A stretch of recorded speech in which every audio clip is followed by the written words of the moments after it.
there is controversy surrounding New York City's street vendor system and enforcement of same. We'll get into that. I am Mike Scala. This is Nuance, and I'm an attorney. We should say that, joined by fellow hip hop artist Timid, also known as Jay Carter, the chair of BLM Tokyo. What's the deal with this street vendor system? We're seeing a lot on this, and some people are saying the entire system needs to be revamped. Yeah, I mean, street vendors, especially in big cities, but New York in particular, street vendors, it's part of the culture. You know, I think that system, if there's a failing there, then it definitely needs to be taken a look at. And so we'd also like to get your comments and your participation in this, see what you think about what's going on. So you said 10,000. That's did you say 10,000 or that was am I remembering off of the headline there? Yeah, no, I didn't say any numbers yet, but go Oh, ahead. okay, It okay. was on us. So 10,000 street vendor tickets were issued in 2024, and this is another big number that kind of surprised me. Not just the 10,000 is an incredible number, but also 893,000 pounds of food was confiscated. Yeah, yeah. And how That's many vendors are there approximately in the city? I believe you saw that was 23,000. right. So approximately 23,000 street vendors in New York City, 20,500 of those are mobile food vendors. Okay. So this story is mainly about, I'm assuming this is about food vendors. Primarily, right, right. Right. But now, obviously, there's a permit system in place, right? And we could talk about the alleged shortcomings with that. But even before getting to that, we're seeing many infractions given for things that some of these vendors are arguing are petty, right? It's Right. obviously affecting their livelihoods, right? Their ability to go out and make a living. And they're saying they're getting bombarded with tickets for issues like parking too close to the curb or the crosswalk. Right. So is that a problem? I mean, obviously, well, maybe I shouldn't say obviously because I think there are going to be different opinions on this. In my view, there needs to be some sort of system in place, right? It shouldn't be a free for all. Obviously, New York City's culture, I think, is made up in large part of this type of thing, right? And I don't think you want to strike a blow to the culture of New York City by making it prohibitively difficult or impossible to operate such vendors. I mean, maybe there are some people who want that, who don't want any vendors on the street. I think it is part of New York City's charm and culture, and it should remain so. But there are legitimate issues that I think need to be kept in mind. For example, safety, right? If people are out there selling food on the street, we want to make sure that they're selling good food that's edible and won't make people sick. No, absolutely. There absolutely should be a system. It shouldn't be a free for all. Um, it means there should be a streamlined process. Mm-hmm. A streamlined process. According to one of the articles here, it's another 10,000 figure was that there were 10,000 permits that were over 10,000 permits that were waiting for approval. Um, and that's a lot of applications that are like on the list. Right. But that was a little confusing to me because we also saw another number cited in terms of the amount of applications the city is supposed to offer per year. And they were contrasting that with the number of people who started the process of applying. And that was a small number in both cases, right? I think it was 400 something in both cases, right? It was like 450 and 490 or something like that. But Right. it's like not too many people, according to what we read, were actually beginning the process of gaining a permit. Right. I believe the number was like 400 where is it at? It was like I forget what it was. Um oh, here we go. Only let's see 444 applications. They're required to offer 445 applications. Mm-hmm. Um but only 452 people have even started the process. But that other article said 10,000 were on the waiting list. So Oh, does that mean that the waiting list has just been ongoing for several years? And this past could year, be. you only had 400 something people try to get into the system. So yeah, so they're required to offer 445 applications each year. Right. Um, and only 452 apparently started this past year. And that means, so I guess that over 10,000 on the waiting list is the accumulation of over the years. Right. But that would be crazy. I mean, if let's say it's an average of 450 per year, I'm just doing some basic math here. If there are 10,000 outstanding, that would suggest a 22-year period. Well, the other article that it was a CBS article, and this lady Samia Iskandar, I hope I'm saying her name right. She Mhm. said she's been on the waiting list for 15 years. Okay. Wow. Wow. So Yeah, maybe it's not that crazy because, when I'm looking at this, I'm thinking if there are 10,000 outstanding applications, let's say, right, where the waiting list is 10,000 long, but right, last year they're saying only 450 some odd people tried to get in. That would suggest a 20-year waiting list if you do the math on that, right? Which is right, crazy. And to me, that didn't even make sense. But now you're right. saying someone said they've been waiting 15 years. And so maybe that is basically what's going on here. Every year you have about 500 people, give or take, try to get in, but you have 10,000 total people because they're not being approved. I mean, 20 years is absolutely insane to me, right? Just looking at this really for the first time in this kind of detail. I don't know why Right. any waiting list of this sort should be 20 years. I mean, think about 20 years. Yeah. 20 years, you want to start a food cart in New York City, you got to wait 20 years from now, you may not want to cook food anymore. You might not even be in New York City. You might even be alive. You might be retired. You might be, you know what I mean? Like it's just such a long period to ask someone to wait. Right. Yeah, it's definitely broken. And then of that 450 of that 445 applications they're allowed to do every or allowed to accept, I guess, or offer every year. It seems like so far, or in that year that they were looking at, only 371 vendors had actually received a permit. So they didn't even finish the whole 445. They didn't even give out the full 445 applications. Well, but doesn't receiving a permit suggest getting off that wait list? Um, yes, but if they can issue 445 a year, why haven't they issued Applications. the full? Well, obviously they're not. Otherwise, you wouldn't have 10,000 people on the waiting list, right? Yeah, yeah. So there's something here, and you know, let's not make a mistake. I'm sure this is not like I'm sure there's some things involved in this, right? Because you're talking with people's food, you're talking about you got to make sure that you're dealing with health regulations properly, food care safety. It's not just like, you know, sign here, okay, approve and go. I'm Right. sure there's some kind of thing that Right. Right. investigation, something that has to take place. So let's not make light of what the regulation that has to be carried out is. Sure. But 10,000 in a 15, 20-year wait that's insane. Right. And so what needs to be done on that? Is that a question of more resources, hiring more people to be able to process these applications or perform the inspections or do whatever needs to be done? Or is it also a matter of space? I mean, you talked about 23,000 vendors around the city. Could the Right. backlog be that there's only room for so many trucks? And so maybe applications can only be processed as space or as trucks stop operating? Maybe you create room for new ones.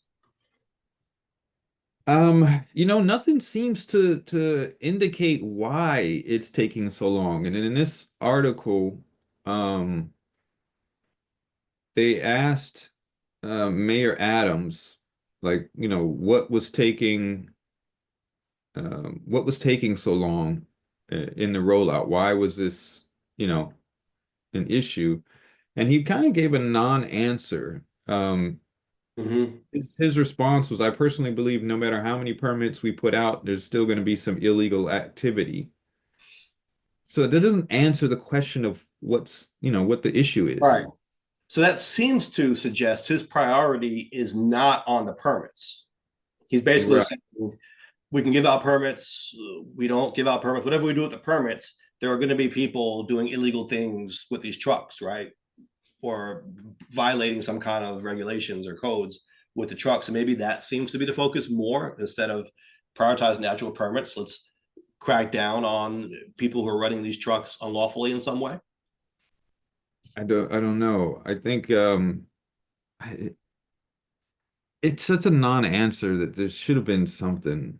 Yeah, it, yeah, there's a want for more, right? It's like, yeah. I mean, it's not even just a want. It's like just answer the question. Like you should answer the question. It's not that, I mean, that's what I got out of it. I got out of it that that's not a priority.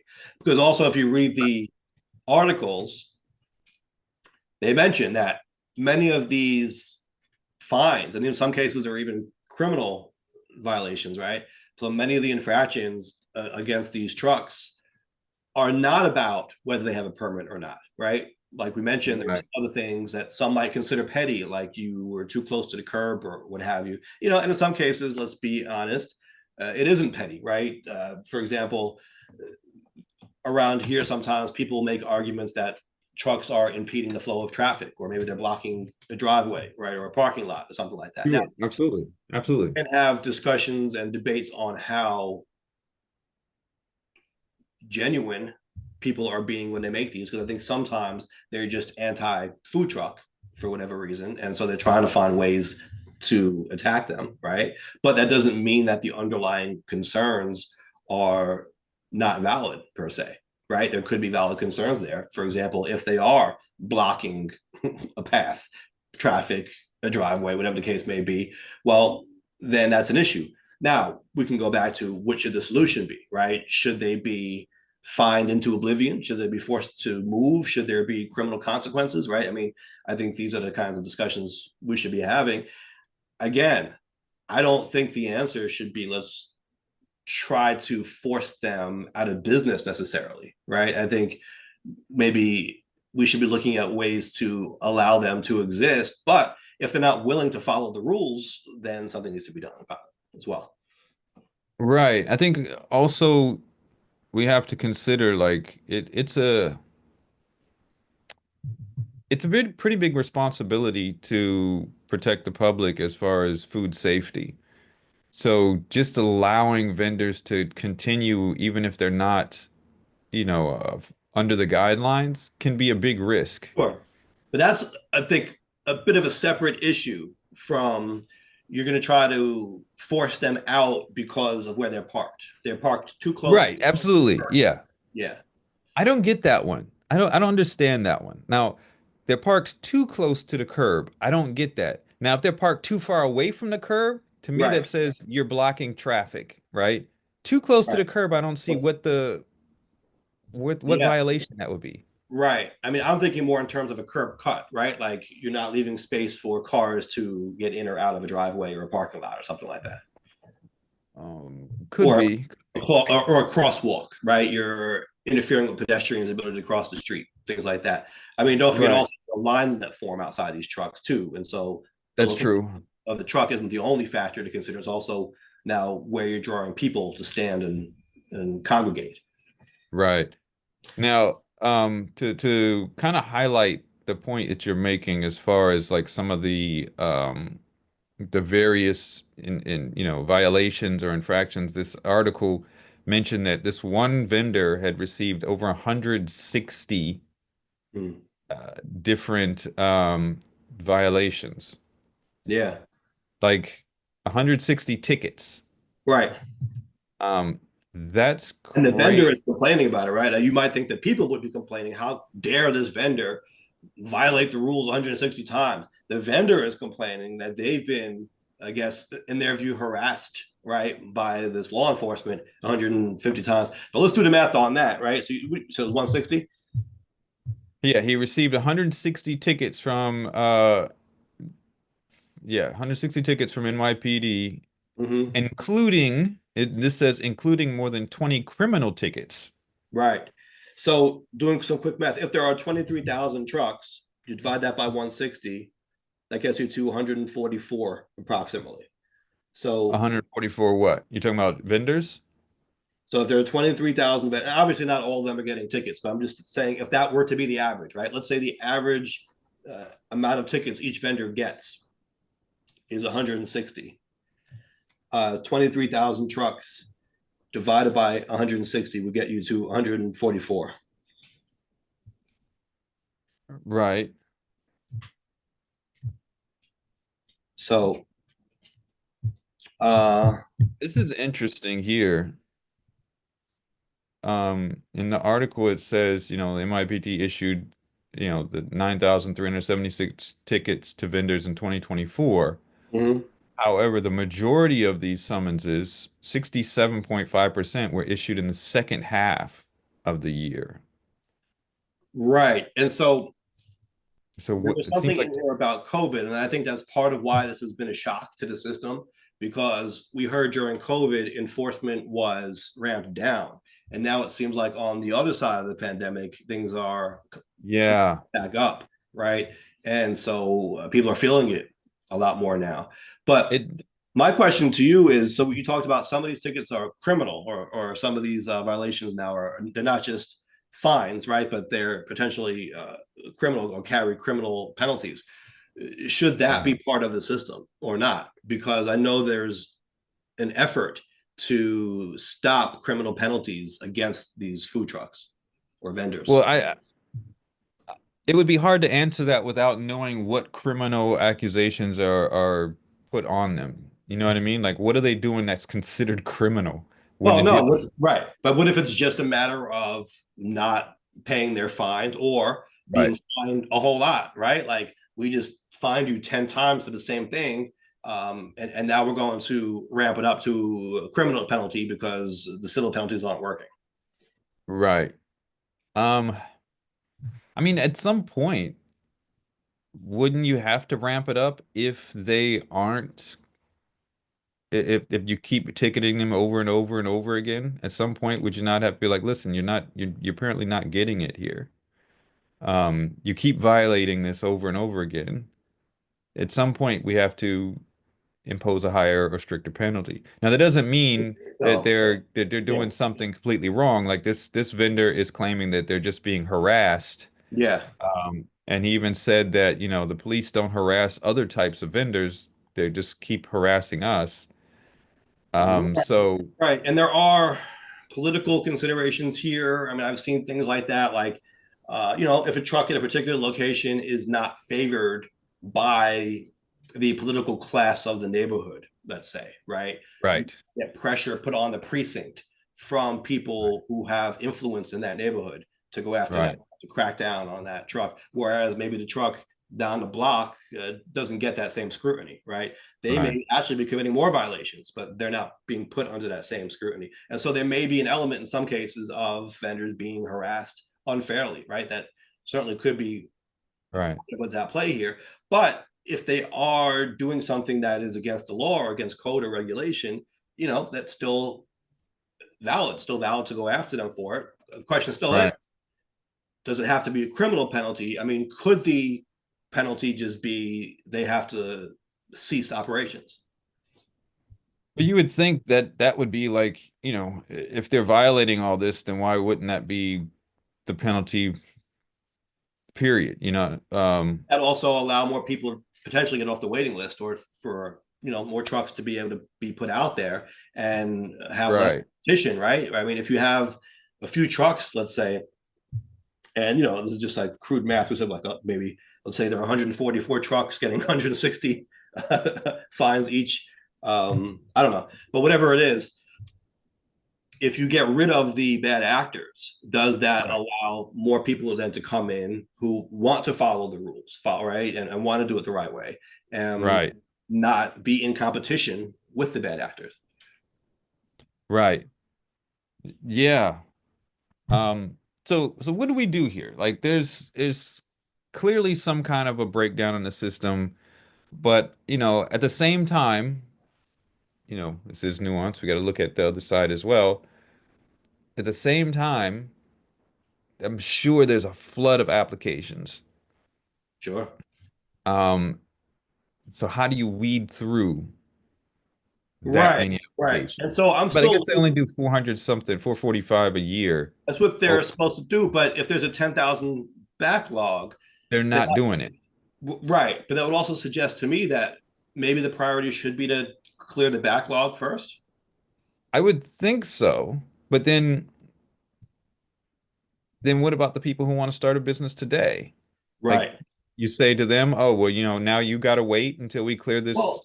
But I guess they but the would thing is have to this, anyway. they would have to anyway, right? So I think it's a matter of making the system move faster. So if Right. you clear that backlog, and and like we said, if these 10,000 people, maybe some of them applied close to 20 years ago, they might not want the truck anymore. So maybe there's a Right. way to process these quicker where you could actually take a lot of people off the list just by realizing they're not even in the game anymore, right? They, Right. they open up a brick and mortar restaurant in San Jose and they don't want a food truck in New York City, whatever.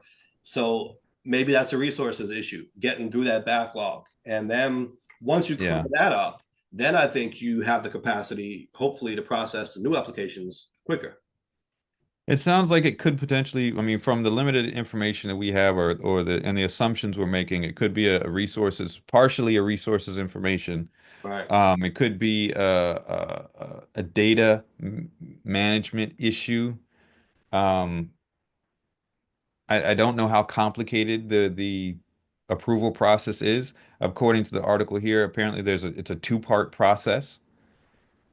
So that indicates that there is some time that has to be devoted to an approval. If there's a two-part process that takes place, so maybe there's ways to streamline that, through Right. through using data or some sort of management system or something in that regard. What are your thoughts on food trucks generally? I mean, I know you're a vegetarian, so you may not frequent them as much, but do you like them? Have you had good experiences with them overall?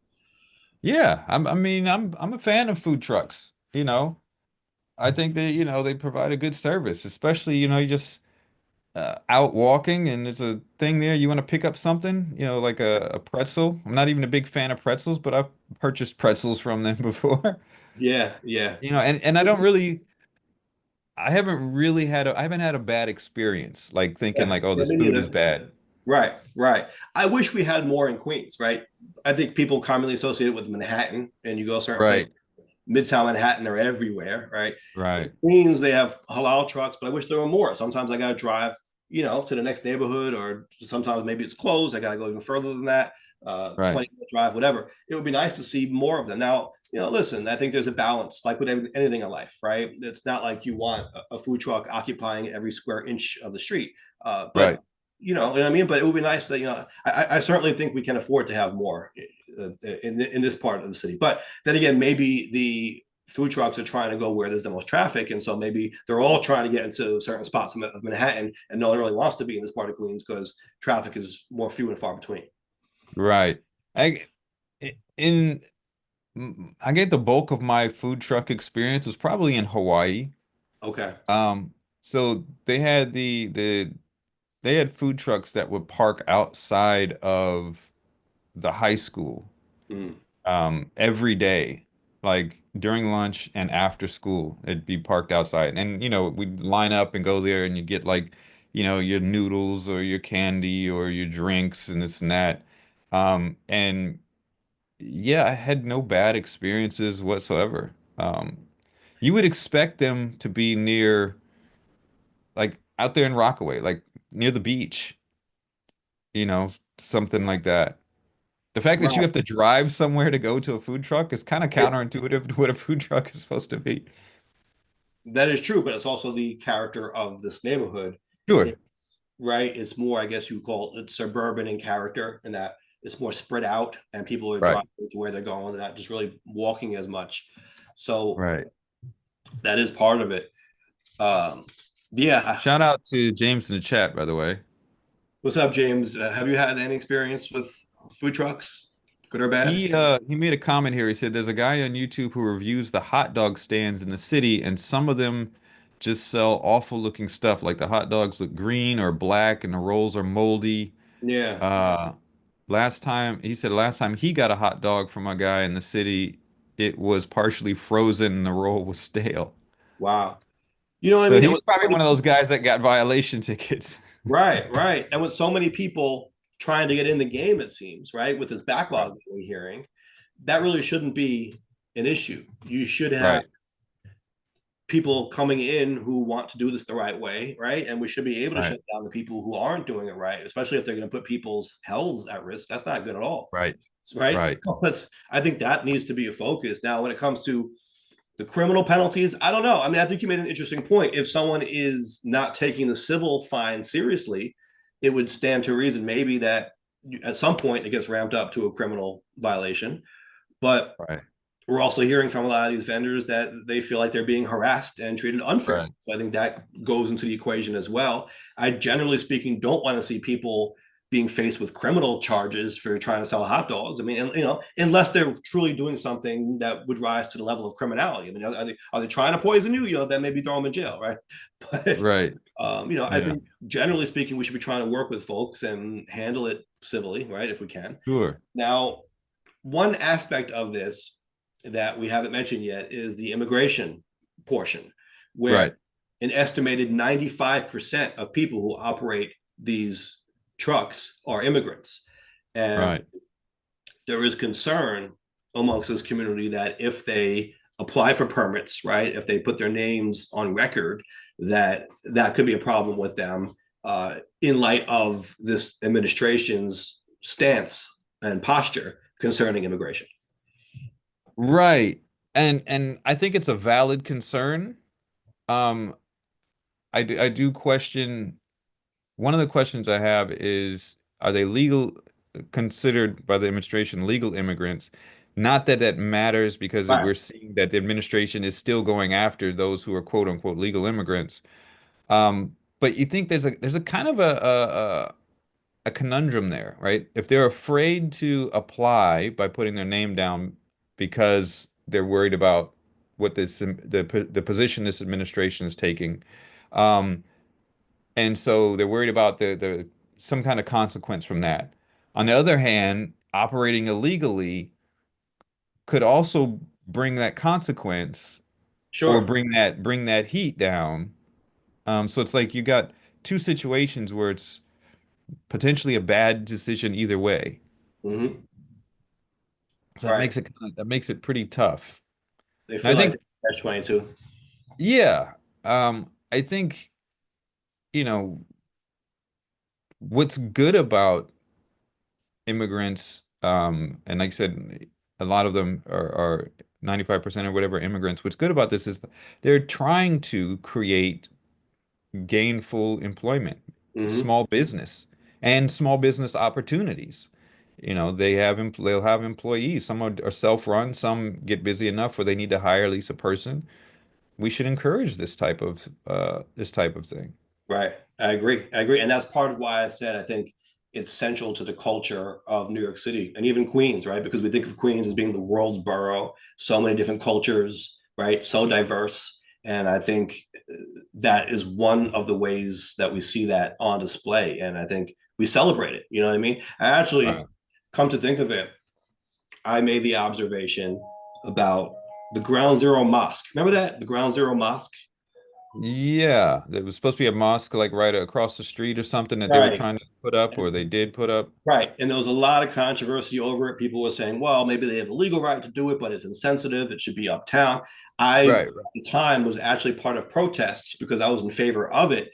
What I found to be the most troublesome at the time was that people were conflating the religion of Islam with terrorism, right? Sure. Because it was after 9/11, it was by ground zero, and it was saying you shouldn't, it's insensitive to the people who died to put a mosque there. But by saying that, they were Right, saying that, well, that the mosque somehow is a symbol of terrorism, which, you know, that was what was offensive to me. And so right, that was why I was in support of their right to do it. And I was against people who were protesting against it. Right now, obviously, it's, you know, it's the U.S. We celebrate free speech in America, so whatever side you're on, you know, you had a right to do that. But one thing that I observed about that whole situation at the time was while all that controversy was going on, there was a halal food truck right there. And I was down at that area during the protesting and everything, right? And so I had the occasion to go visit this food truck, and I noticed while people were out in the streets fighting, yelling at each other, holding signs, rah rah rah, nobody was fighting about this food truck. In fact, you had people from both sides, both protesters and counter protesters, were on this line in harmony, enjoying the halal food, right? And I thought, what better celebration of New York City? This is where it's really at. You know what I mean? And you can see everyone coming together. No one was giving the Muslim guy preparing the halal food a hard time. No one said that he was a symbol of terrorism or it was insensitive for him to be so close to ground zero. They were all online enjoying his great food. And I thought that was a true symbol of what New York City was about.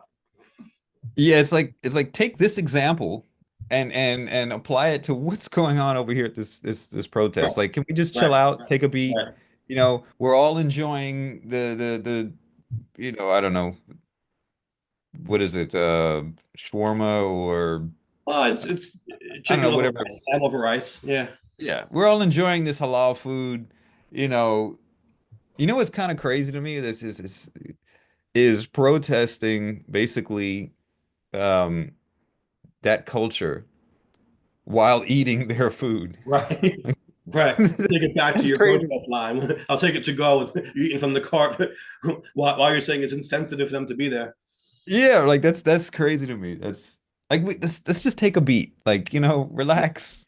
Yeah, Um, that was something I had noticed. And by the way, if you're a fan of Curb Your Enthusiasm, people often cite the episode called Palestinian Chicken as the best episode of that series. I think it's a hilarious episode myself. But uh-huh. the premise of that episode is that there's a Palestinian chicken restaurant opening and people are protesting, but they're recreating that same protest. It's the Ground Zero Mosque, but on Mhm. the show, it's a chicken restaurant, right? But they're using the same arguments. Like, sure, they can open it there, but should they? It's insensitive. They should go uptown. They're saying the same exact things they said about the mosque. Right. Yeah. Yeah. Oh. It's, it's kind of crazy. But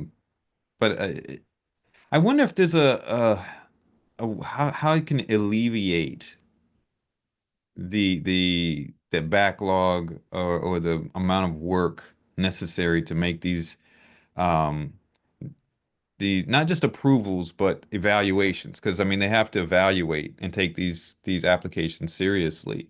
Right. Is there some kind of way, like you said, a resources issue? Maybe there's a remote part-time Ooh. position where people can evaluate these applications and move Right. them forward.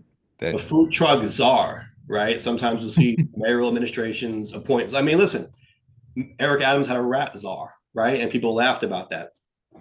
I believe there was a nightlife czar or a nightlife mayor or Right. something like that he appointed to oversee the city's nightlife. Why not have a food truck czar, someone whose job it is to be in charge of this operation? Make sure those applications are streamlined. Make sure there's not a huge backlog. Make sure that we have a good relationship with our food trucks. I mean, you might laugh about that, but you know what I mean? Sure. There could be a liaison in each borough who goes in. Maybe that's not their only job, right? Maybe it's someone at City Hall who's the liaison for the Brooklyn food trucks. You can do other things as well, other Brooklyn outreach. But if you have a food truck czar in charge of this, right? He can have people, or she can have people that they can go on and monitor, right? Put in charge Right. of these food trucks and take it more seriously. Right. And listen, I mean, it would seem like, and again, we don't know the process by which an applicant goes from application to final approval. We don't know how complicated that is. But it would seem to me like 445 applications being processed in a year could be done by one or two people, right? It Get rid of doesn't the ten seem thousand like dollars, the 10,000 backlog. right. Well, the backlog, yeah, you're gonna need a team on that. But I Yeah, mean, like to yeah, keep up with that, it doesn't right, seem like that would be like a heavy burden. right. Again, we know what the process involves. Yeah, it may involve scheduling inspections and getting other people involved, right? But you could have one Right. person like the point person in charge of processing these, probably. Because Right. if you break it down to like what is it per day? So you said 445. Let's say they work what 300 days a year because you give them like weekends off or whatever. No, So that's way too much. how many days am I miscalculating that? How many days a year do you work? Yeah, it's like 260 or something like that. So you get 5 days a week times 52 weeks. All right, so That's there'll be some 260 weekend work. work. Huh? There'll be some weekend work. What do you want? That's 260 work days. I don't think we have Okay. to stress All people right. out. So 450 divided by 260.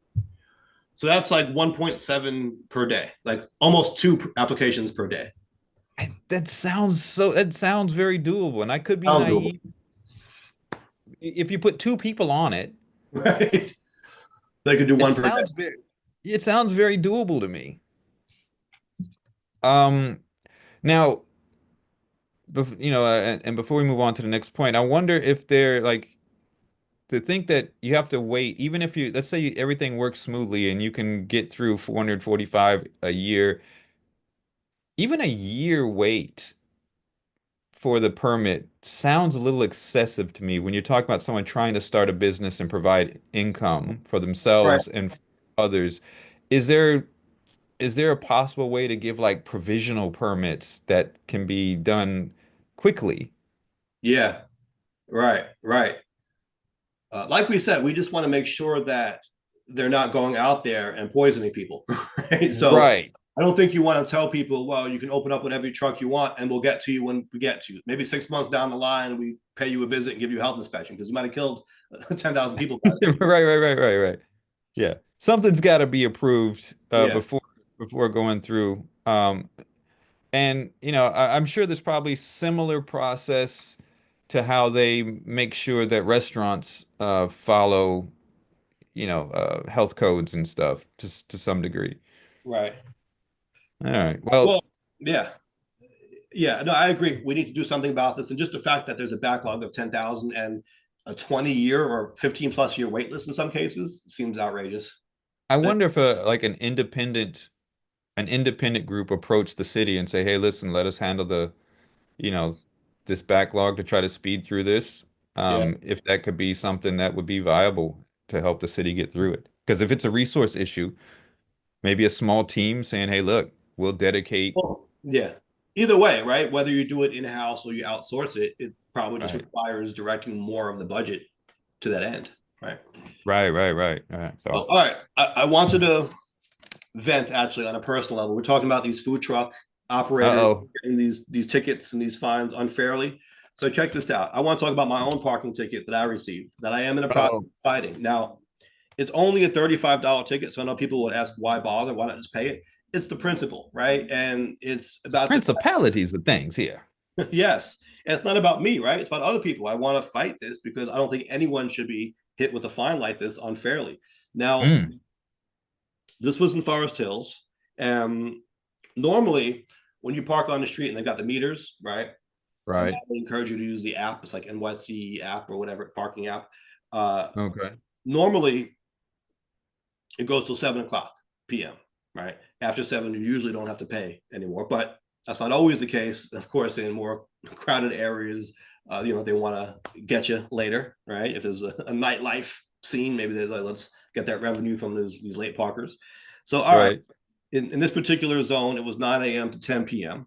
I went there for a late dinner and drinks, and kind of walking around. It's a nice area. The weather was getting a little nicer, so I went to go, have some food and drinks in Forest Hills, and then walk around Austin Street, just kind of be out, enjoy myself out in the night.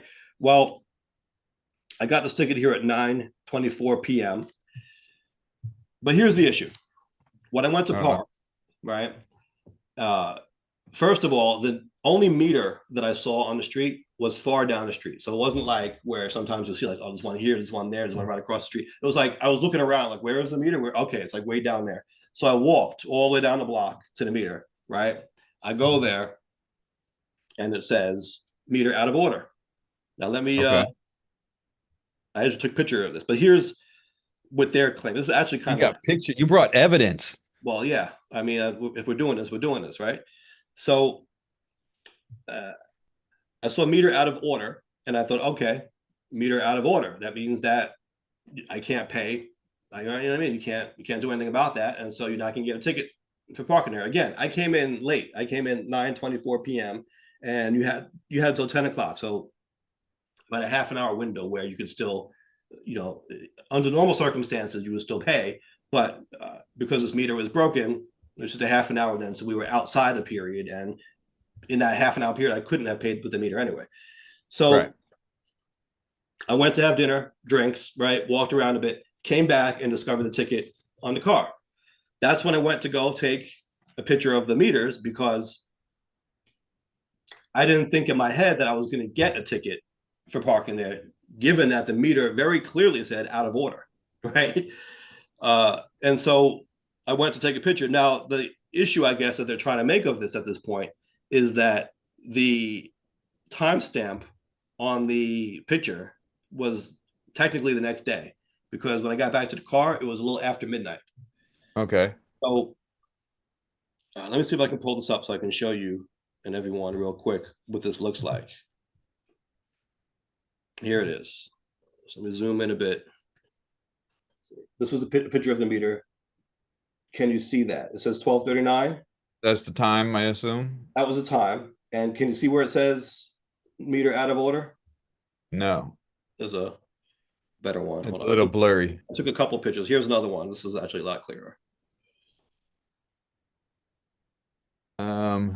Yeah, machine out of order. Machine out of order, 12:39. Now, Yep.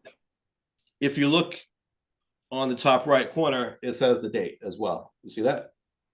030425. Right. So this is 12:39 a.m., right? The ticket was 9:24 p.m., 030325. In other words, that same night, but now technically we're past midnight, so the date goes up by one, right? Right. So I submitted my evidence online and I explained what happened. I said I took these pictures when I got back to the car and found the ticket, and it shows that the meter was out of order that night. The judge now, or at least, this wasn't an in-person hearing, so I got an email back today saying that they're finding me guilty because the picture that I took was from a different day. And so what they're suggesting, I guess, is that I went back the next day to take a picture and I can't prove that it was broken on the day I got the ticket. Mm, But this is when I found the ticket on the car. I took right. it as soon as I found the ticket. Now, I guess they're going to try to say I should have taken it beforehand, but I didn't anticipate a cop was going to write me a ticket in spite of the meter clearly being broken. I took it as soon as I found the ticket.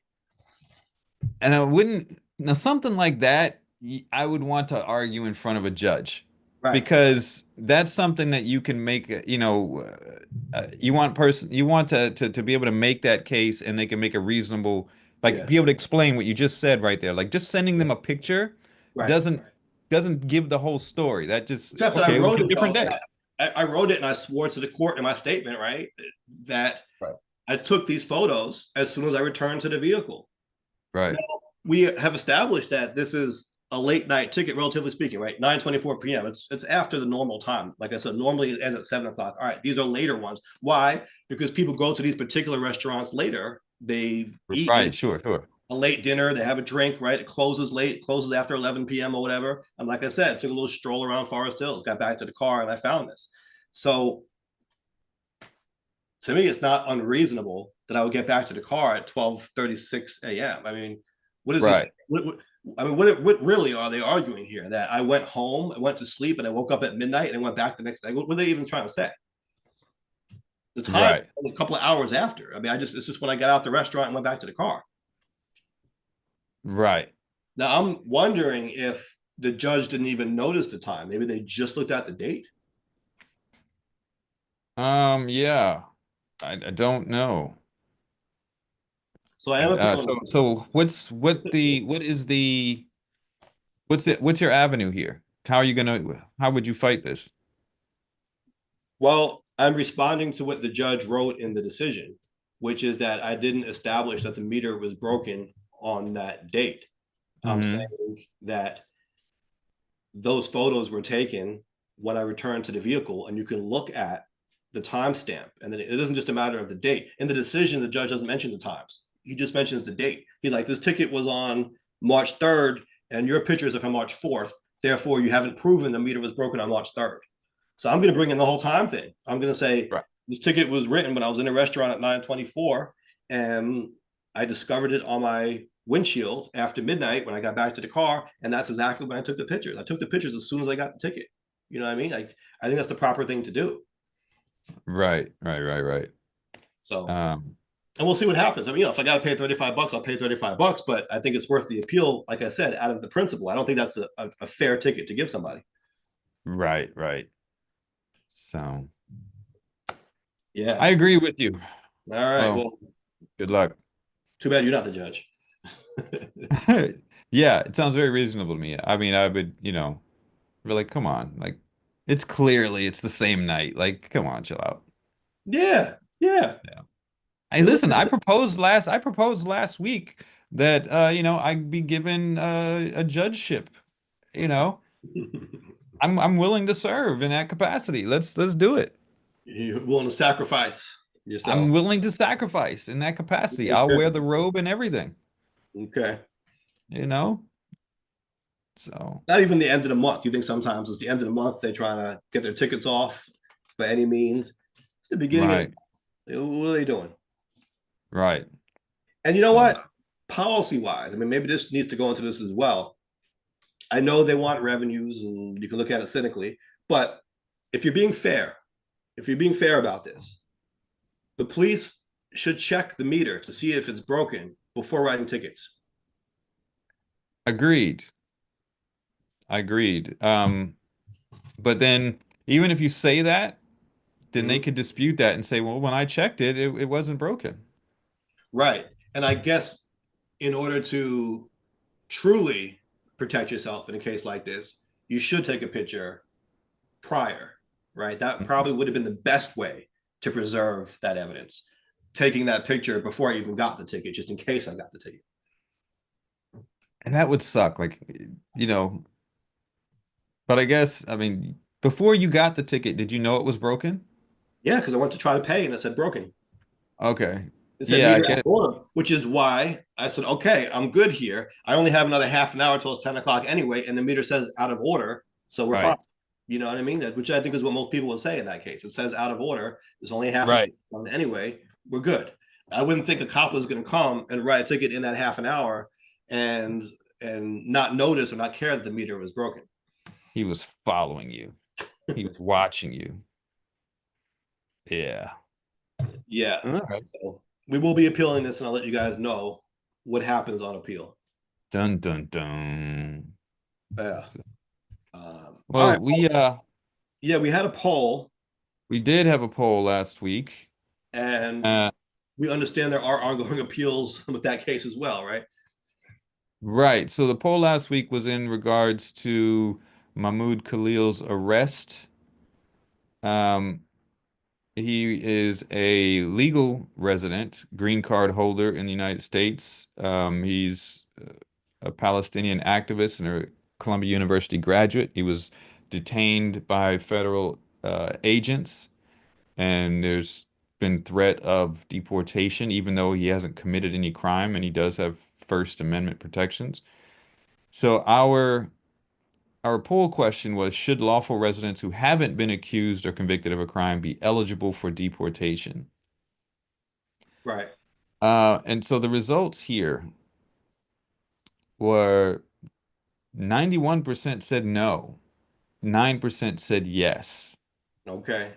Now, 90% saying they should not be eligible for deportation without having right, been accused or convicted of a crime. right, That makes right. sense. I fall on that side too, generally speaking. Although, Absolutely. well, yeah, yeah, I do. I was just trying to think of where there may be an exception to that. Like if someone is truly a danger to the US, but in that case, you would think you'd be able to find a crime to charge them with. Well, that you know what that idea may be answered or spoken to in this first comment here. So they gave a two-part response. One, he's saying he doesn't think Mahmoud Khalil should be deported. But two, he thinks there are certain instances in which a non-citizen should be deported. For example, during the outbreak of the Second World War, where Congress passed several laws against non-citizens joining subversive organizations like the Nazi Party and the Communist Party. Sticky So I though. think It gets sticky. It gets it sticky. does. You know what I mean? Because we have that First Amendment. Like I said Right. last week, these are difficult issues to discuss sometimes because you don't want to come off as supporting someone joining the Nazi party or something like that. Right? We all consider these things to be deplorable groups and ideas and ideologies. But that's kind of what the First Amendment is. It protects people's ability to associate with people we may not like and agree with. Right. And the problem becomes like in this instance here, and actually there was someone who raised the question. He said the issue becomes defining what a subversive organization is. Right. Who determines that? Right. And and what kind of bias would go into determining that? Exactly. And that's reminiscent of the discussion I've had with people in the UK, right? Where I'll say, well, you guys don't have freedom of speech in the UK. How do you feel about that? And they're like, well, what do you mean? Why is that even a problem? And I'll say, well, for example, people in the UK have been arrested for racism. That is not something that we kind of gel with in the US, right? That kind of goes counter to our understanding of what free speech is. In our country, we say that people have the right to say things like that or associate with people like that, even if we don't like it. But Right. they'll come back to me and they'll say, well, why would you want racism to be legal? Why would you want people to be allowed to be racist? And the answer really is it's very subjective. I mean, if you, at least in the US, right? People will call anything racist here. People will say you're racist against white people, or you're racist against people of color. You know what I mean? Like, for example, when it comes to DEI or affirmative action programs, there are going to be people who are mostly conservatives who will make the point or they'll posit the notion that that's racism against white people. And so, what would Yeah. you throw someone if you have a Republican administration who believes in that? Would you then start throwing people in prison who support affirmative action or DEI programs? You know what I mean? There's a high level of subjectivity, I think, at least in the US, around how we Right. talk about and view these things. And that's kind of what's happening with some of these, not at least not arrests so far, but with these orders and universities and different places dropping some of their DEI types of activities because they're under threat of losing funding Mm-hmm. or whatnot for having these programs because things like what you posited that, oh, well, this is racism against this Right. white people or whatever, this and that. Right. And side note, affirmative action, the majority of recipients of affirmative action were white women. So Right. that kind of ends that argument right there.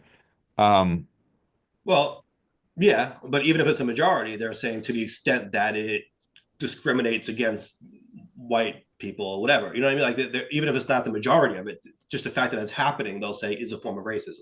right, right. So they try to twist Yeah. it around. Um, so there's some, the people going back and forth in the comments. One guy says, in for deportation, It's not enough to be accused of a crime. A conviction should be required The to conviction. be for deportation. If you're here legally, I think if you're a legal resident, this is Mm-hmm. seems what you're saying, then you are afforded that same sort of right to, and I'm not saying a right to commit crime, but the right to that legal system, Due process. the due process. And so Right. that doesn't automatically discount you from the system or the not citizenry, the residency Yeah. because you committed a crime. You've got due process now. Yeah. So yeah, I think I would draw the line there too, right? Uh, yeah, yes, my only hesitation was would there be a case where someone could actually pose a danger to the US, but we weren't able to formally convict them of a crime? But you know what? You should be able to in that case, right? Conspiring to harm the US in some way, right? So it shouldn't be a matter of just joining a group that we think poses a danger. It should be a matter of joining the group in some kind of criminal activity that I think would rise right, to the level of deportation. right. I mean, because what happens is if we're just going after people like that that are joining groups or speaking out in certain ways, then we're kind of going back to stuff like McCarthyism, Sure. like very extreme situate. We're going back to the ideology that thought the Japanese internment camps were okay. Because we're at war with Japan, let's take our Japanese citizenry or residents and put them in internment camps. That's okay. Like, Right. And that's what happened during World War II. Obviously, that you also had German and Italian immigrants mm, being accosted, right? Being deported in right, some cases without having been convicted of crimes either. right. I think generally speaking, we consider that to be wrong now. We look back at that and say that shouldn't have happened, especially with I the think we Japanese. That did was more concern. well publicized. But even with the Germans and the Italians, I think and some will make the argument like this commenter did. Well, if we're at war and they are somehow joining a group that we're at war with in some way, then maybe they shouldn't be here. I mean, I can understand why people would think that, but I'm still Right, weighing that against our constitutional rights that we have. We do have, like you said, right, process. We have a First Amendment here. And so I do think we have to be careful when it comes to trampling these rights. Now, they're not unlimited. And so I think there is a legitimate discussion to be had about this, right? I'm not saying there's only one possible approach. Constitutional rights are not unlimited, especially in times of war. Now, that's World War II. Under that example, right? We can make the argument now about whether we're at war because the administration is trying to use that kind of language now. That's kind of silly. But when you are at war, constitutional rights are narrower. I mean, that's Supreme Court jurisprudence, right? That's established in our constitutional framework. That, for example, there was a case about uh, a newspaper, I believe it was, publishing the times when our military ships were going to be launching, right? right, And they were claiming freedom of speech, right? The government was trying right, to shut that down and say, you're giving away our military secrets here. It's supposed to be confidential. You're putting it out to the world, is putting our military and our country in danger. The newspaper right, said we have a First Amendment right to publish that information. It's newsworthy. People deserve to know it. But the court came back and actually ruled against the newspaper in that case, saying that First Amendment freedoms are more restricted in a time of war. And this is a secret that really shouldn't be getting out there for the safety of our country. So that certainly is true, right? But right. does that justify what's going on now? I saw something from the administration trying to say that we're at war because we're being invaded via our southern border by people coming in. That's not war. You can't stretch the definition of war to mean whatever you want it to mean. Right. Absolutely. Absolutely. This other comment says they think this whole thing, this whole Khalil thing is not going too well. It's not going too well. Mm-hmm. A number of Jewish groups have come out against it. A number of conservatives and neocons have come out against it.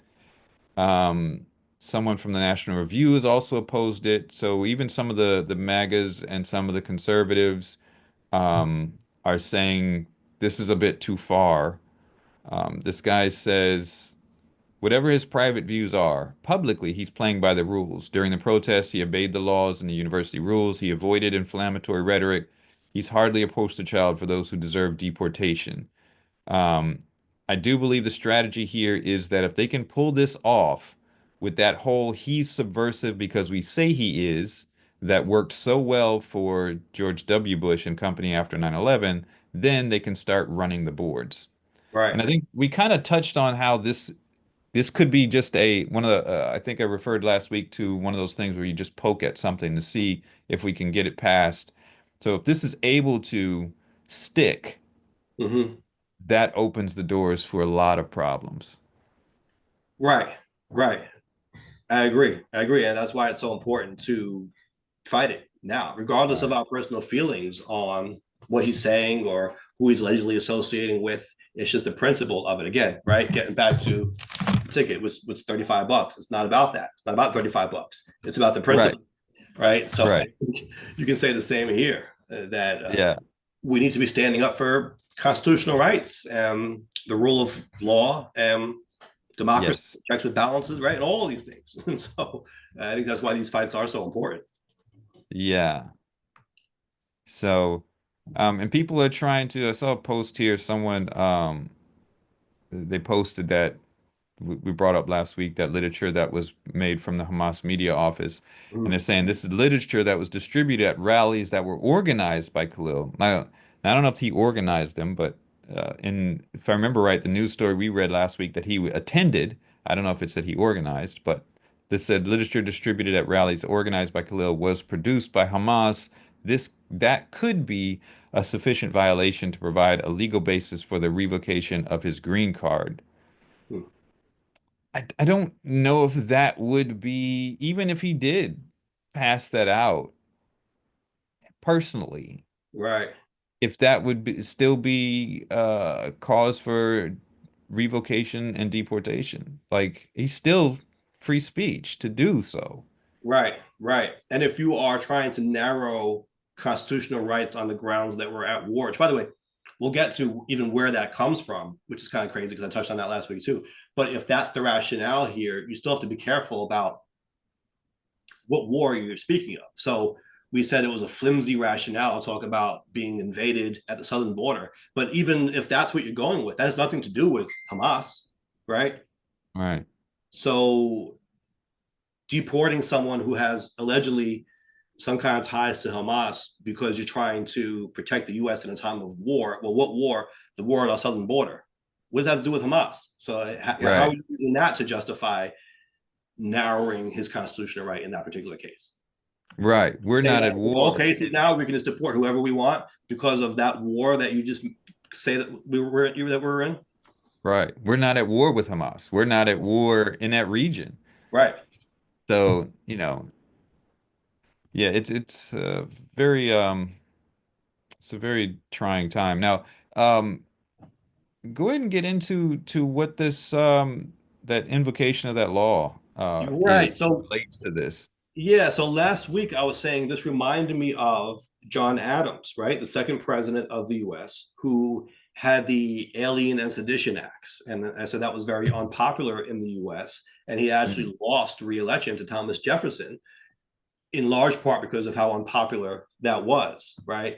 Now, I think the sedition part of it is more well known in history because that became extremely controversial in that it made it a crime to criticize the government, right? And when we think about free speech in the US today, we certainly think of being able to criticize the government, right? You're not allowed to throw someone in jail for being critical of the government.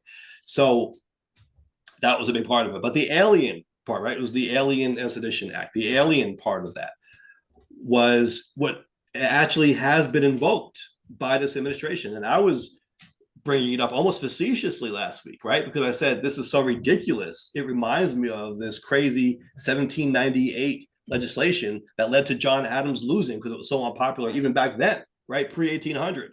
And lo and behold, that gets invoked by the Mhm. administration now as rationale for these actions, right? And what they're saying is at a time of war, the president has broader authority, more control over the deportation process.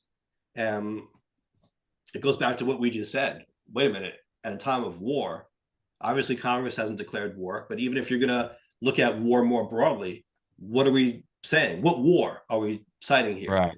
They're trying to Right. cite some war that they're inventing at the Mexican border. It's not a war. They're saying we're being invaded through the Mexican border. You're going to say that meets the legal definition of war and Right. invoke the 1798 law that was widely criticized even back then and lost to John Adams losing re-election to Thomas Jefferson. We're going back to that, right? Is this making things great again? I mean, this is going back to one of the worst times in our history. Right. Um, yeah, it's a crazy thing to see.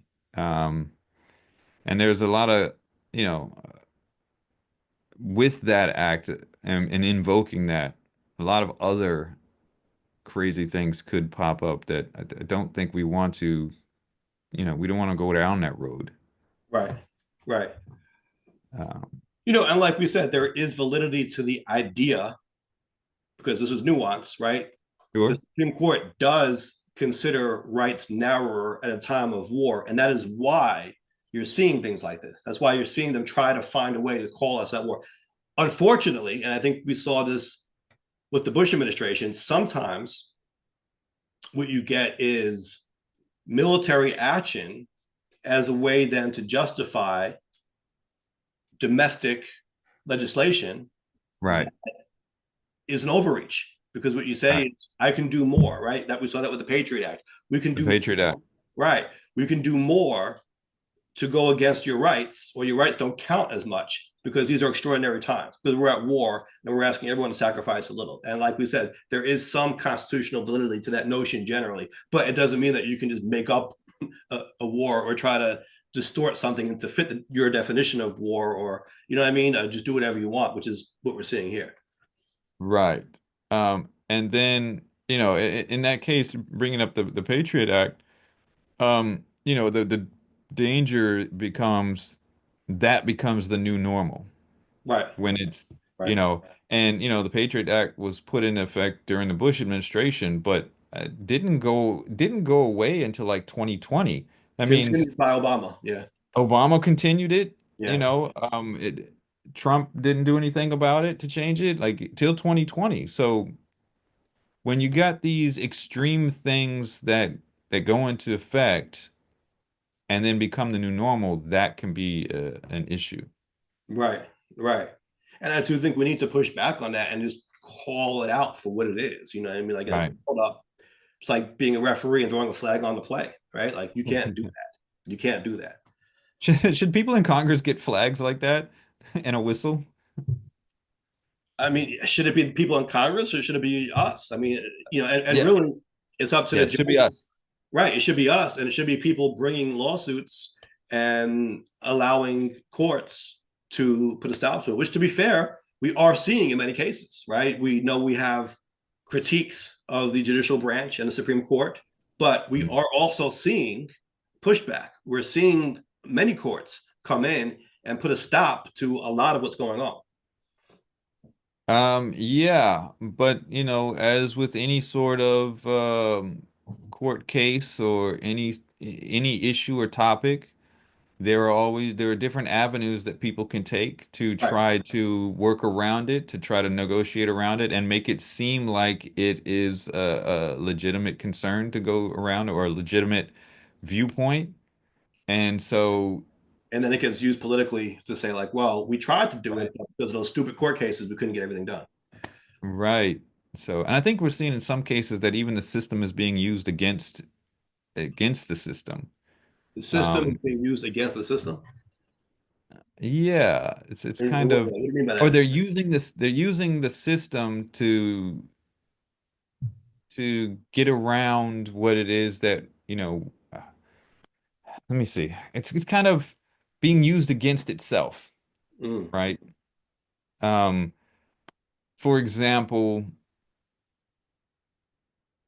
I guess that's normal in that case. I was trying to think of examples off the top of my head, and I'm at a loss. So the thing came across that continuing resolution. Yeah. Um, yeah, I can't think of the example that I wanted to think of for that. But you're saying the system is being used against itself. So by whom? So you're saying someone's manipulating the system in a I sense? think, yeah, and for example, that they're doing this administration, a lot of things they're doing or what they want to do to overturn something, to change something or whatever. They're like, okay, well, we can't do that. Okay, well, if we say it's under wartime, Mm. now we can do it, right? So they're trying to use this as a way to bypass the Right. system, which Right. is also part of the system. And they're trying to, maybe it's an extreme case, maybe it doesn't completely line up, but they're utilizing that. And so, for example, if they do get it to say, okay, well, we're in a time of war, so we can do that, well, now there's less of a way to push back against that because now the system says, okay, we're at war. So Yeah. now you have less recourse in this situation. Well, it's kind of like what you were saying before, where they're poking holes where they're trying to find where the weak spot is Where to they can take advantage yeah, of the yeah, yeah. rules, Right. you Right. know. It's like they're Uh, yeah, like they're taking this cup, and they're trying to find like where the give is. Oh, over here, okay, and then they keep poking this spot or whatever. right, because Yeah, they know we know there are things put in place. There are checks and balances that are supposed to be put in place. There are, rules and regulations and laws, and those are, blocks for some of the things that they want to do. And yeah, so they're trying to get around, they're trying to poke their way. Like you said, these court cases so far, a lot of judges have stepped up and said, hey, you can't do these things. And the administration's doing it anyway. Like the deportations that just happened, a federal judge said, hey, you can't do that. Well, they went ahead and deported, what was it, a couple hundred people anyway. mm. Um, and It's now like there's this back and forth. what was the adage? It's better to ask forgiveness than permission. It's like we're just gonna do it Right, and see what happens. Yeah. right.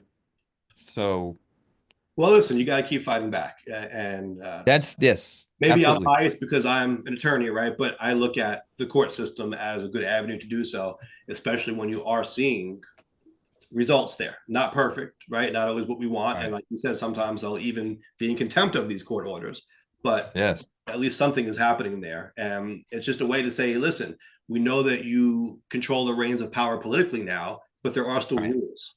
And you just can't do Right. that. You know what I mean? Right. So yeah, I think that's kind of the somewhat of a saving grace for now. Right. And then the next big one would be midterm elections, I think, Absolutely. Absolutely. where the people really have to get out and say, you know what, no more. So we're going to change the power dynamic in Congress because Yeah. this is not what we want. And once again, we're reminded that elections have consequences and matter, right? Sometimes it seems people are flippant, maybe about it, like, oh, Yeah. we'll put in someone else, so it'll be funny, and then you realize, oh, maybe we shouldn't have done that.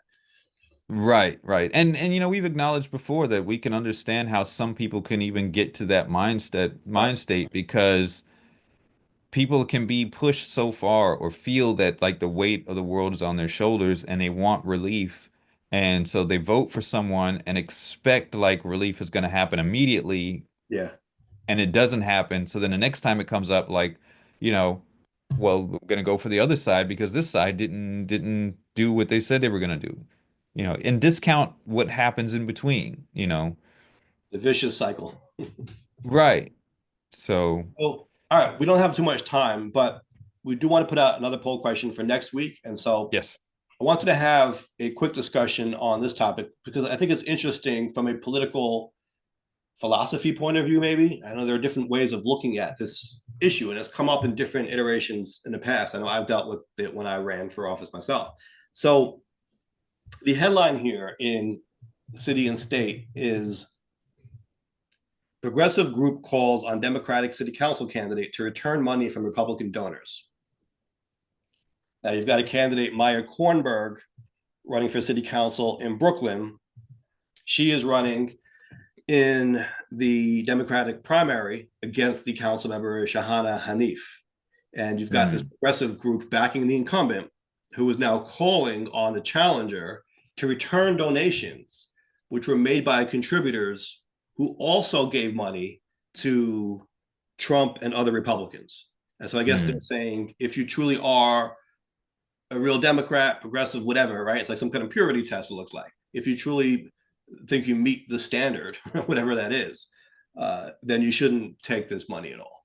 What do you think about that? Right. I don't think listen, sometimes the opposing party is going to support you because they like what you're talking about. Maybe you're speaking to them as well. Right. Maybe their candidates aren't up to snuff for them just because they are registered with a party doesn't necessarily mean that they believe everything that's going to be in that party. Um, I Yeah, don't. interesting conundrum. It's so I think the premise here is almost like if you accept money or support from a particular entity, that's the same, according to this philosophy, as you supporting them. And I can understand that, especially if you're accepting money, because that could also raise the question of influence. Right. Depending on how much money it is, especially, what are you gonna give? What are you giving back to them? What's the quid pro quo, right? If they give you all this money, do you are you going to feel obligated to owe them? But see, yes, I think that's implicit in this argument, but that really shouldn't be part of the consideration because number one, candidates should not be beholden to any It donors. shouldn't. They shouldn't. But the people, Right, exactly. But number two, are we going to now cherry pick?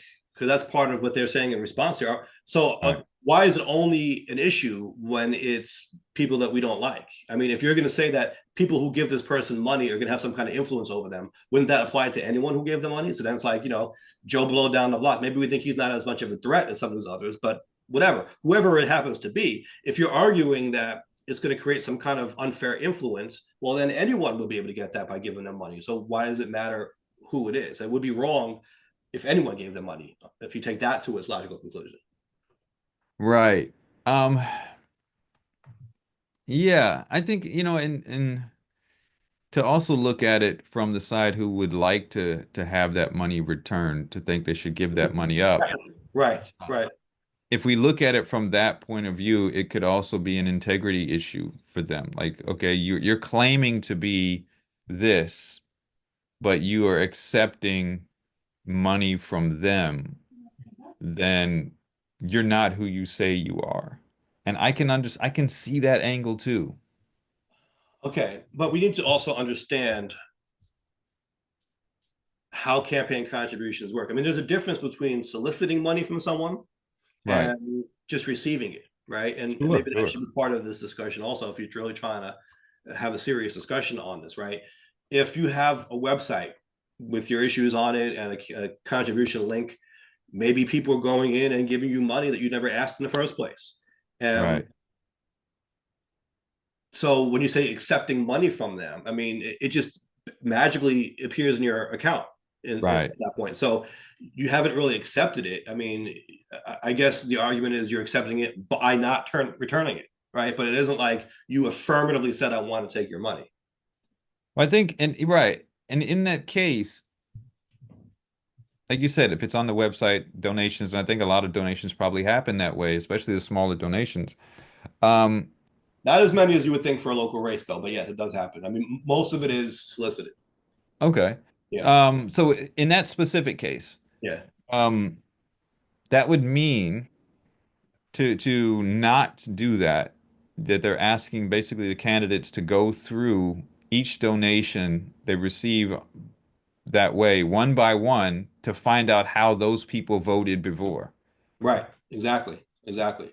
And so, just to give you the response back from this campaign, right, who's being attacked this way, they're saying they are cherry picking by his donors, the same donors who have given to Nancy Pelosi, Joe Biden, Hakeem Jeffries, Tish James, John Ossoff, Ed Markey, and countless other Democrats.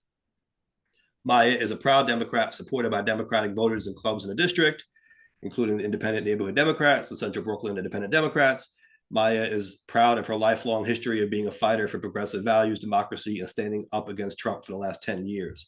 And so they're making the same point that you are, that, she has money, contributions, support from all sorts of folks. They're cherry picking the ones that they don't like. But is there really a burden on the campaign to go through every single donor and see that they all pass the purity test? Right. And listen, if a campaign wants to do that, that means a heavy undertaking to do. That I think they're free to do that if you want to put a certain sort of a test on there. I think some of it we have to ask some questions. Like for example, there's a big group called Republicans Against Trump, right? Mm-hmm.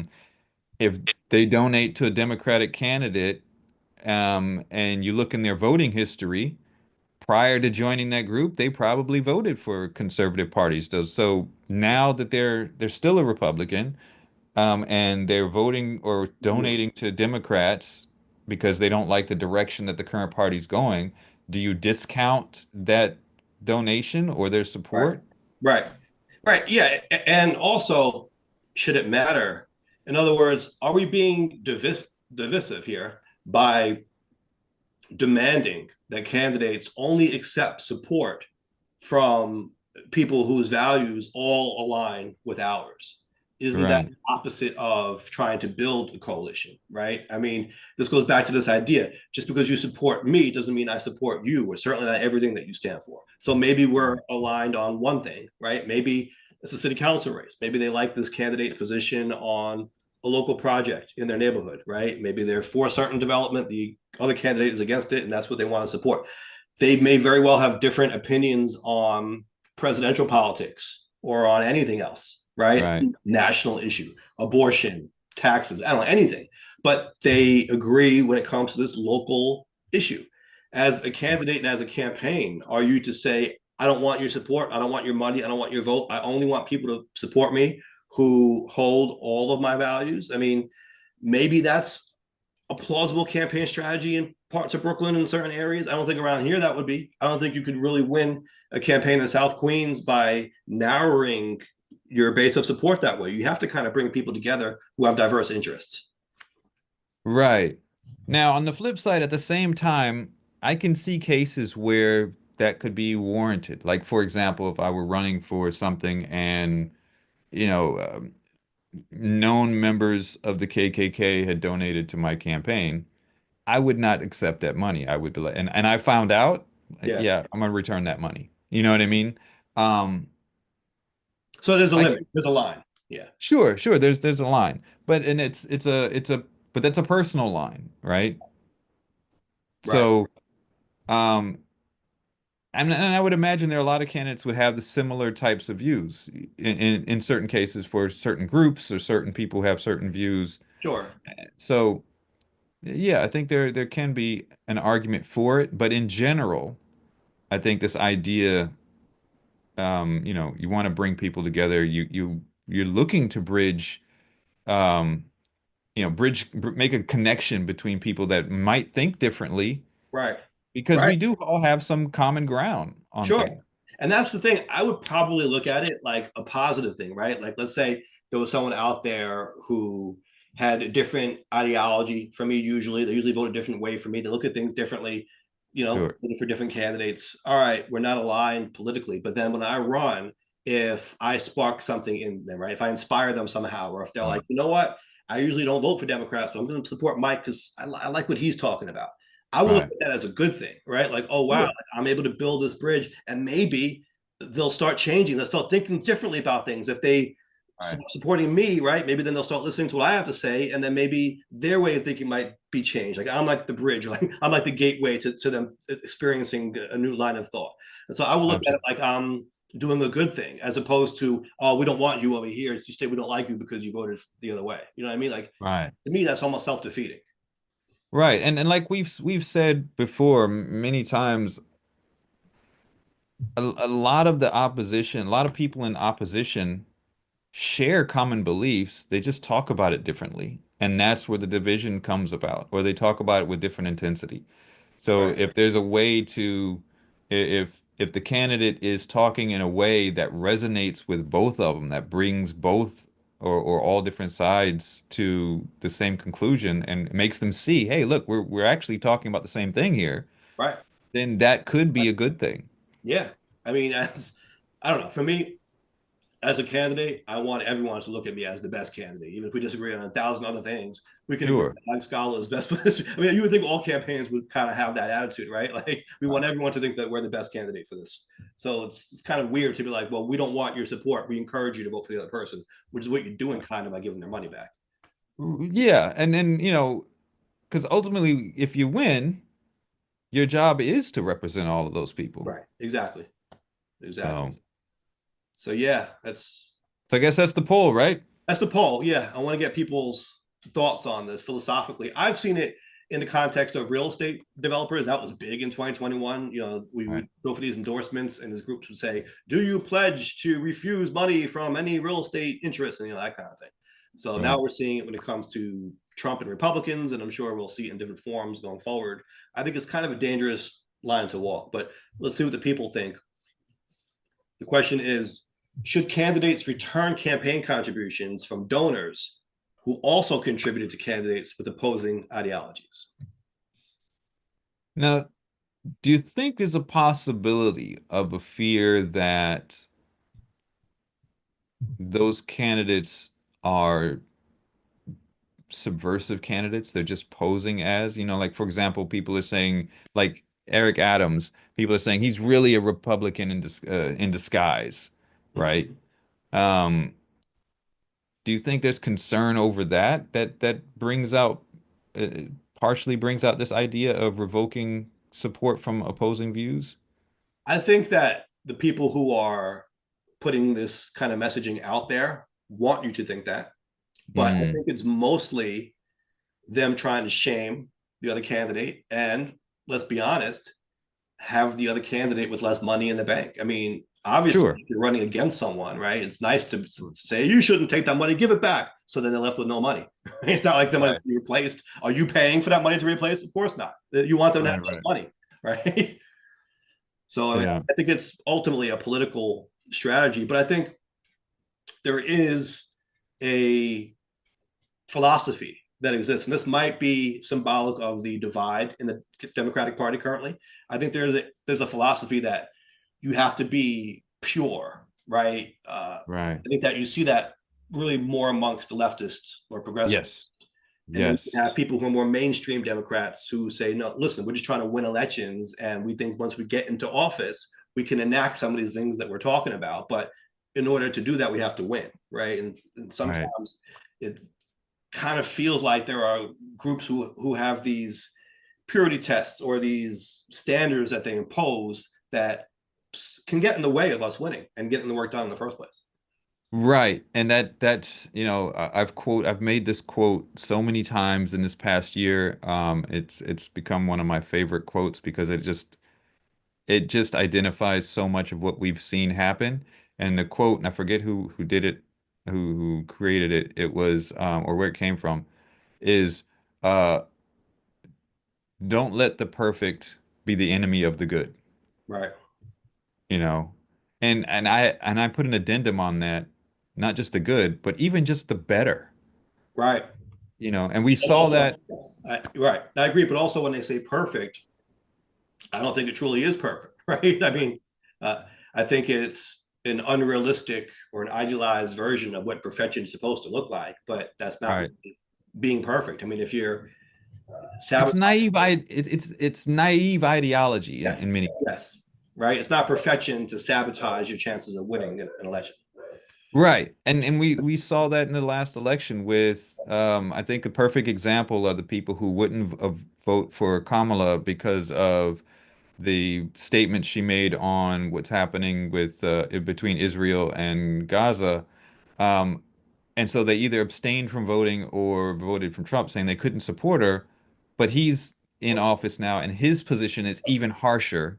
Yeah, It's like, yeah, don't, I know it doesn't align with what you think, but what's going to be the better outcome? Might not be the perfect outcome. right, What's going to be the better outcome of right. the choices that are presented Of to the you choice, now? that's the key term right there. Of the choices, right? It's like it's the meat or the fish. Take your take your pick. Yeah. You've got to have one.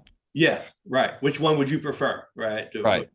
Unfortunately, the plant-based diet isn't on the menu today. Pick one of these. Right. This is what it is. You Yeah, can't, and you yeah, can't abstain from eating. You have to have one of them. right, right. Because regardless if you And choose or let's be fair about this. There are some people who can say, "Well, what about Are you trying to say pick the lesser of two evils? Are you trying to say we can't have third parties?" I'm not trying to say that, but what I am trying to say is, that you're going to get this or that, and so choose wisely. exactly, Yeah. exactly. That's the case. And listen, I know people don't like to hear, oh, I'm don't like to choose the lesser of two evils. Listen, sometimes that's the case. I Mhm. mean, maybe you're classifying it wrong, like lesser of two evils. It's the lesser of two choices, Right. maybe. You Well, have yeah. two choices. You Right. can classify them both as evil if you want. The Right. point is, you're getting one of these, Exactly. regardless of how you Exactly. classify it. Right.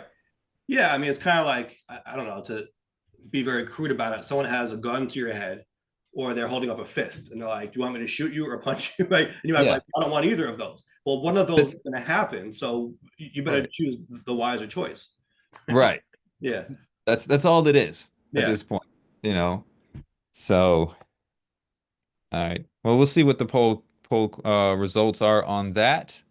right. And very interesting things here. It's kind of a it seems like kind of a longer discussion tonight. Yeah, yeah. Well, we'll What's get the into bottom it. line? Oh, yeah. I would say the bottom line is this ticket should be dismissed. But no, I do think it's the principle, and maybe that seems to clash in some ways with what we just said, right? Because someone might be like, well, wait a minute, aren't you saying not to be principled in a Mm, sense? You're saying be pragmatic, right? And mm. so maybe there's a line to draw. Maybe we have to draw our own line. Like, where do we find the balance between our principles and being pragmatic? It's, Are you saying there's nuance? I guess so. So, but I think that might be the bottom line, that we all have to have principles that we're not willing to compromise, right? And listen, maybe to some people that is voting third party if they truly believe both Or parties are evil or just so opposed to their own ideologies. Well, maybe that's a choice they're going to have to make, that they're not going to stand for either of them, right? But you right, also have to be cognizant of the fact that you're going to get one or the other, and so you get what you get in that scenario, right? And that's why I say you have your principles that you personally won't compromise. But I think you should also have a pragmatic mind too, and know that, listen, this is competitive politics, right? If that's what we're talking about today. So, in order to get these things done that will further your principles, you got to win the game. You got to win the election, right? I think that's where right, your pragmatic mind should come in. right. Because that vote or that abstaining from voting that might align with your principles might bring about a result that goes against your principles, Right? especially Exactly. when you only have two choices that are realistic. Exactly.